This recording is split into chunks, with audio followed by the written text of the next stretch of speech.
I'll create it. I'll talk about it once. Maybe it gets like a week in the spotlight in my email and social media content, and then it like fades off into the background.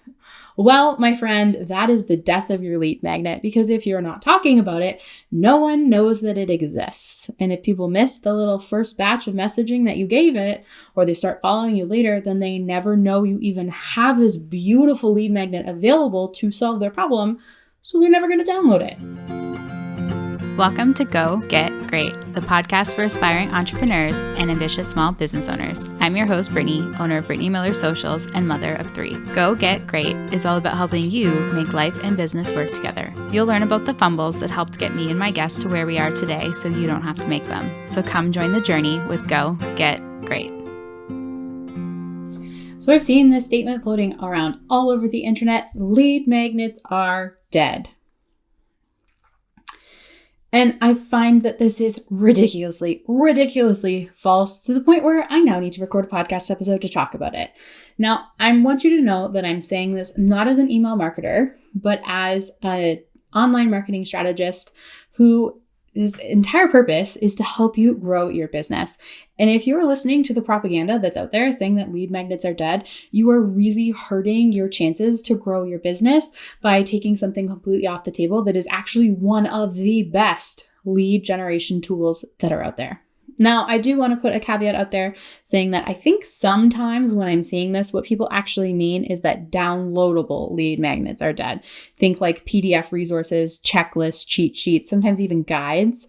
But even still, that's not the case. So I want to put those myths to bed today. And I'm going to tell you exactly why those are not true. And I've seen it in my own business. So given the 3+ years that I've been in business, I've had over a dozen different lead magnets of all different types, varieties, topics. So I'm speaking from a lot of personal experience here when I say that the medium matters less than the message and the actual content of the lead magnet. So meaning that people typically don't care how you're delivering the information to them. But if you have a lead magnet that's not performing well, chances are the issue is not that it's a PDF download, it's that you chose a topic or created messaging around something that's not resonating with your audience, or you're not putting it in front of the right audience in the first place. So there's a lot of different ways that you can see failure from a lead magnet that doesn't usually have anything to do with the type of lead magnet you've actually created. So I want to note here that some of my best lead magnets, my highest performing lead magnets to date, have been downloadable resources. Things like my Instagram bio checklist. If you haven't grabbed some of these, definitely check out the show notes. I'll link all them for you. So my Instagram bio checklist, so the Set Up Your Instagram for Sales Success checklist is its technical name. My podcast setup checklist. And then also my 100+ ChatGPT prompts. Those are like my top 3 performing lead magnets in my business. And they have been my top 3 lead generations, my top 3 lead magnets in my business for like a year and a half now. So the key to creating a highly downloadable resource is actually in choosing a topic or creating a solution for people that they're actually looking for. So these are not my only 3 lead magnets. Like I said, I've had over 12 of them, and some of them I've retired because I've actually found out that they did not, in fact, serve a need, which is what a lead magnet needs to do, meaning that I did not choose a topic or create a solution to a problem that people were actually facing. So once you figure out what it is that your audience is actually looking for, key thing there, we'll come back to that, then you can choose the medium in which to deliver it. And then the cases of the things that I was just sharing with you, ChatGPT prompts, podcast setup information, and also Instagram bio examples, it's best delivered in PDF format. Trying to create an audio podcast teaching people how to do this just doesn't translate the same than them actually being able to see it in person, and also examples that go along with it. So the fact of the matter is that, like I said, the medium matters less than the actual topic that you're putting information together for. And PDF lead magnets can still be incredibly effective to grow your business. So once you've chosen your topic, like a highly downloadable topic. So again, for me, we'll just use the ChatGPT prompts.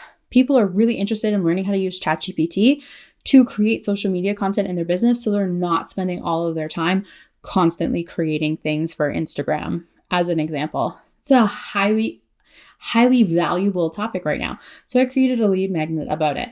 And once I put my prompts together, I then had to create my messaging. So at the time when I originally launched it, it was called Content Catalyst, 100 plus ChatGPT prompts for strategic success. And I'm telling you this because when I launched it the first time, my messaging didn't resonate with my audience. Strategic success is a little bit vague. And truthfully speaking, apparently a lot of people don't like the word strategic because it sounds like work. So throughout the process of trialing and erroring, talking to my audience, actually getting people to look at it and give me feedback on it, we realized that the issue was with my messaging. So technically speaking, if you had asked me a little over a year ago, I would have told you that this is probably not a great lead magnet and that I shouldn't have created it. Glad that I didn't get rid of it because it is one of my top performers today. And I was on the right track. I had a great topic, but my messaging was off. And in this case, the messaging was mostly in the name of the lead magnet. So messaging can come in a few different ways. It can be the name. It can be in the descriptions that you use to promote it, the copy that's on the landing page, or even how you talk about it on social media. All of that is included in messaging. And it's really important that it helps people figure out what their transformation is. So what are they going to get by downloading and taking action on the things that you're teaching them in the PDF, in the masterclass, etc. So all of that ties into messaging. And even if you have a really popular topic, if your messaging isn't resonating with your audience, they're still not downloading it. And that can be a really big reason why a lead magnet can feel not successful. So you really have to test it out, talk to a copywriter, do some market research, figure out what wording, what phrasing people are searching for, looking for, what's connecting with them right now to dial in the messaging to get your lead magnet to perform really well.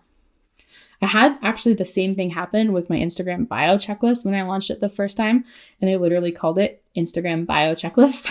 Not super appealing. However, set up your Instagram bio for sales success. Now that sounds like something business owners are going to want to do. And again, it was after I tweaked the messaging that lead magnet started to have really high downloads as well. So that's kind of the second piece. You need a highly in-demand topic. You need messaging that resonates with your audience. It makes it super clear why someone would want to download your lead magnet. And then on top of that, you need to promote your lead magnet. And this is where I struggle. I talk about this quite regularly. I do a lot of things in my business, and it can feel chaotic trying to market it all at once. So often what happens is I don't actually market it. I'll create it. I'll talk about it once. Maybe it gets a week in the spotlight in my email and social media content, and then it fades off into the background. Well, my friend, that is the death of your lead magnet, because if you're not talking about it, no one knows that it exists. And if people miss the little first batch of messaging that you gave it, or they start following you later, then they never know you even have this beautiful lead magnet available to solve their problem. So they're never going to download it. So when you have this lead magnet, you need to promote it, shout it from the rooftops all the time, to the point where you feel like you're talking about it too much, and then talk about it some more because you're probably not talking about it enough still. And then that's when you know if a lead magnet is going to be successful or not. If you have done your market research, if you've really dialed in the messaging and you've promoted the crap out of it and people are still not downloading it, then we probably skipped some steps in the market research phase and we didn't do very good market research. Otherwise, if you nail those three things, you're going to have a really successful lead magnet. So talk about it on socials, talk about it in email marketing, put it in your newsletters, more than just a one-time email blurb, put it in your blog posts, talk about it on your podcast if you have a podcast. Talk about it when you guest on other people's podcasts. Bring a QR code when you're out networking and have people scan it so they can download it if it comes up in conversation. I kid you not, there are a million different ways you can promote a lead magnet depending on how you want to promote it, but you have to talk about it. Please. That is why lead magnets don't work. People are not usually talking about them enough. That's usually the biggest reason, although having a not fabulous topic or not great messaging, unclear messaging rather, can impact things. So given those three things, If you have a lead magnet or a PDF or some other version of lead magnet, all of this will apply. But specifically, if you have a lead magnet PDF and you're on the lead magnets are dead train, we're going to ask ourselves a couple of questions. So the first one, before creating it, did you make sure that the topic was something people actually wanted? Is it relevant? Not, do you think people need it? Or do you think people want it? Did you actually go out and talk to people to find out whether or not it was something they actually needed? So I mentioned I had 12 plus different lead magnets in my business at various points in times. A couple examples being 3 tips to instantly boost your social media presence. I think that one's technically on my website. I just don't promote it anymore, which is why no one's downloaded it. And I also had one that was called 9 apps to manage social media from your phone. I have since retired this one because I did not go out and do this market research before creating it. I just assumed that people didn't know what kind of apps they needed to do social media work on their phone. They didn't know what video editing apps they should be using or all of those other things. So I created a lead magnet about it. I thought it was great. But then when I started talking about it, nobody was interested in it. So I did not do my homework. I missed the fundamental step 1, which is conduct market research before investing your time into creating it. So if you are interested and you're like, oh, okay, that's actually something that I would like, don't worry, I didn't throw it in the garbage. I just made it a blog post instead. So you can find the information now for free. No email address required. It is up on my blog for you to go and look at if you'd like it. I will also link that one in the show notes for you. So that's the really, really important one. And kind of the secondary phase of this, so the second question, if you're like, okay, yeah, well, I talked to people about it and they said they're interested in this information. Is this information readily available elsewhere that doesn't require them to give an email address? So for example, there are 1.5 million other blogs out there telling you what apps you can use to manage social media content from your phone. I wasn't sharing new, relevant, can't get it anywhere else information. So people would just go and find the information elsewhere if they had that question. They weren't coming to me for it because they didn't need to. So that was one of the reasons why that one failed. Okay, so second question. Is the transformation or benefit of downloading the lead magnet crystal clear? Like beyond a doubt, above the fold clear? Can someone tell why they need to give you their email address to download this resource? Like right now, like gotta have it, an immediate need. If not, we need to clear up your messaging. So it could be in the name, it could be in the description. Most likely it's in the copy on the landing page. That can be tricky sometimes. Not everyone has landing pages for their lead magnets, and that's okay. Although I do think it is helpful because that is where SEO comes in. Separate concept, not going down that road today, but that is how people find your stuff without you really promoting it. Advanced topic. So basically your lead magnet, like above the fold, needs to answer the what's in it for me question. So again, for my ChatGPT prompts example, it's right there in the title, ChatGPT for social media. Social media. So you're getting ChatGPT prompts to help you create social media content. Well, that sounds great because if I'm a business owner that needs to create social media content, I know how time consuming that is. And if there's a tool to help me do it faster, I want to know what it is. So people are downloading it for that purpose. And then within that document, there's ChatGPT prompts that help in other areas of the business as well. But the primary reason people are downloading it is in the name, social media success. They want to have better results from their social media content. And this guide gives them prompts to help get those better results. So it's very clear. And I have reiterated that messaging above the fold on the landing page where they'll actually go to download the lead magnet. So within that, it should be crystal clear why they should download it, but you get bonus points if your lead magnet can address one of these 3 core personal motivators. So the first one helps them understand themselves better. So think personality quizzes. That's a really great example of lead magnets that tie into our innate human need to understand ourselves better. So that's a really big one. Second one helps them save time. Time always feels like the scarcest resource, probably second only to money. And if you have a way to do something faster, like meal prep, for example, save 3 hours on your meal prep or do your meal prep in only an hour a week. I am like hitting heck yes, sign me up for that. Because as someone who does meal prep, it can feel like it eats through my entire weekend some days and I don't love it. So I love I love lead magnets that help me learn how to prep more meals faster, because cooking for a family of 6 also feels like it takes forever. And that's not including meal prep. And then the third one, helps them make money. This is especially big for small business owners because we all want to make more money faster. Maybe it's the 15 best side hustles you can do in 2 hours a week. That's helping someone make more money. That would be a lead magnet people would love.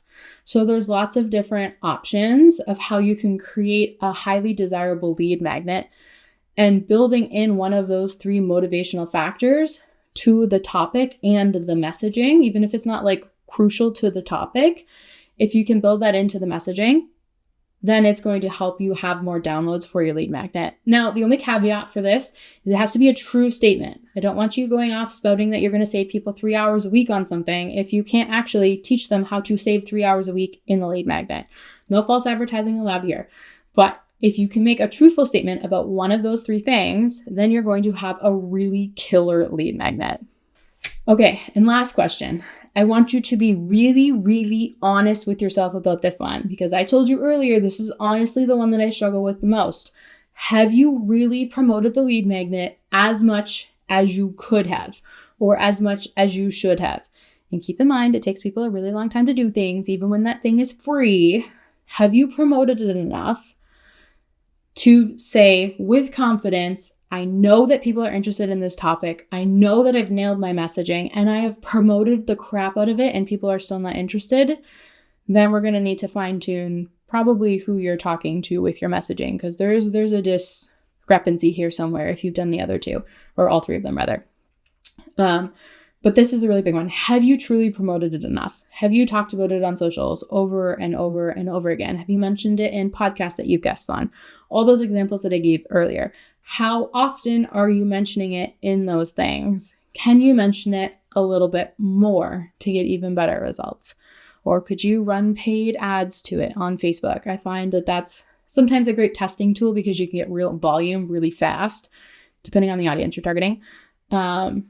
And if by the end of that, it's not still getting you signups, then we've skipped some other steps here, usually within the messaging, sometimes the topic, but usually within the messaging. So Facebook ads can help with that, but that's one of those pay to play situations. I prefer that business owners test out their lead magnets organically first before you put dollars behind it. But if you're in a pinch, that is an option too. But can you promote it more?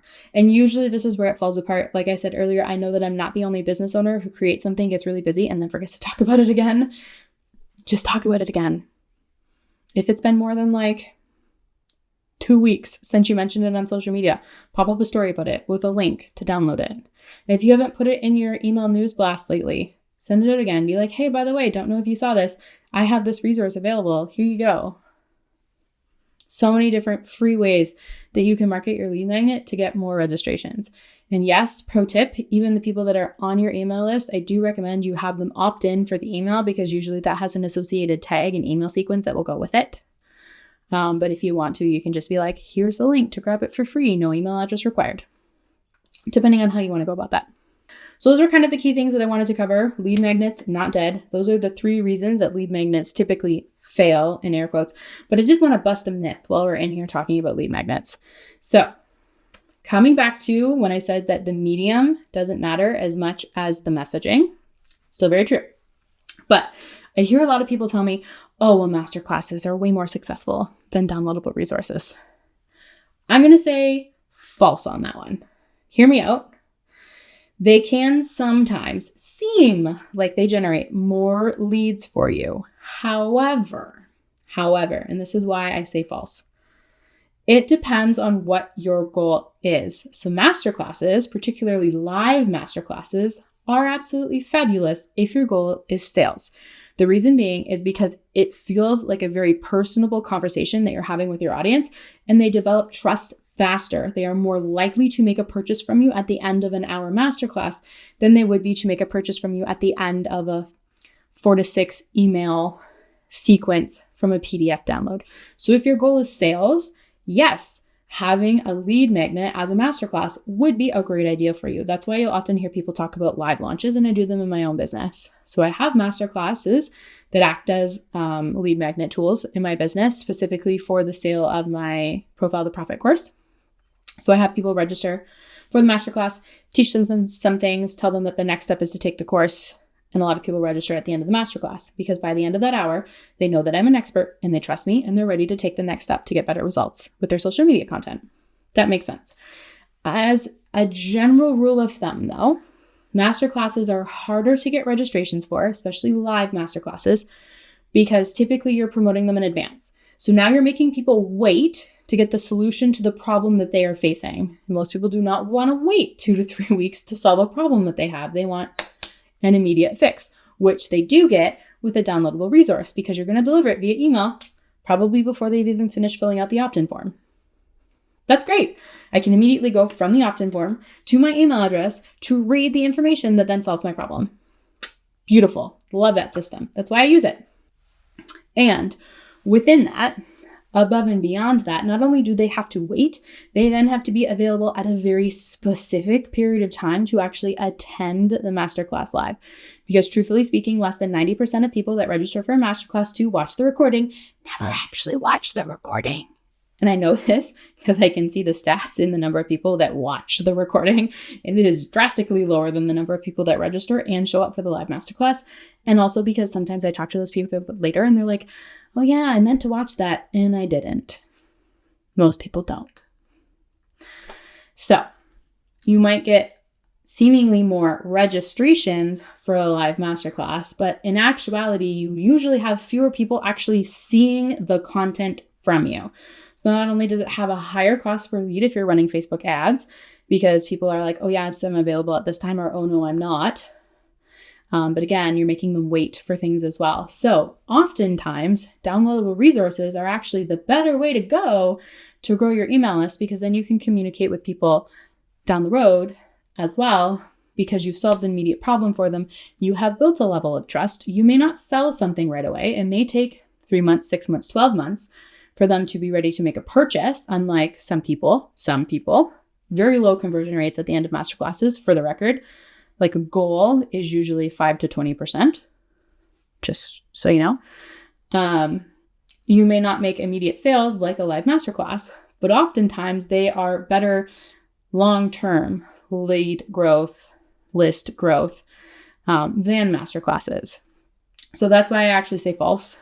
I personally believe that downloadable resources are better than live masterclasses for the majority of the time, for the goals that I have in my business, which is just in general to get more people to know who I am. Hello, Brittany Miller Socials. Welcome to my world, or Go Get Great podcast, since you're listening to this. To get people to follow me on socials, to listen to my podcast, to read my blog post, to download some of my freebies, all of those wonderful things. I want them to really know me before they're ready to work with me. So only on rare occasions do I actually use live masterclasses as a lead generator for specific products that I have for sale, mostly courses that I sell. So your lead magnet also sometimes depend on the goal you have, in addition to the topic. Usually the topic is the big key generator. Like I said, I would never try and create an audio explaining how to update your Instagram bio, because it's kind of one of those things that you need visuals for. So I wanted to share a couple of examples of lead magnets in my business that have failed because I did not follow my own 3-step checklist. The first one, my email marketing setup checklist. Definitely not a good seller.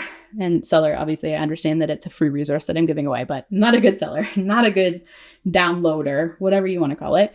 It just doesn't seem to be a topic that people are interested in, probably because there's a lot of other people out there sharing resources about how to set up an email list. If it was more specific and it was like how to get started with email marketing in MailChimp in less than an hour, that would probably be great. That is very dialed in, very specific messaging. That would be beautiful.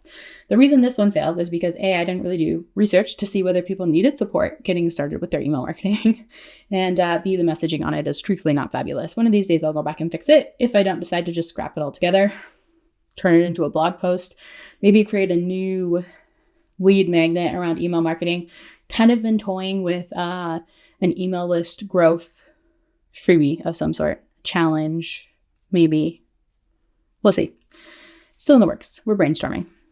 And sometimes it does take a little while to figure out what kind of lead magnet you should be creating in your business. I actually have other podcast episodes and blog posts about that. I'll link those down below too. There's going to be a lot of links in this episode.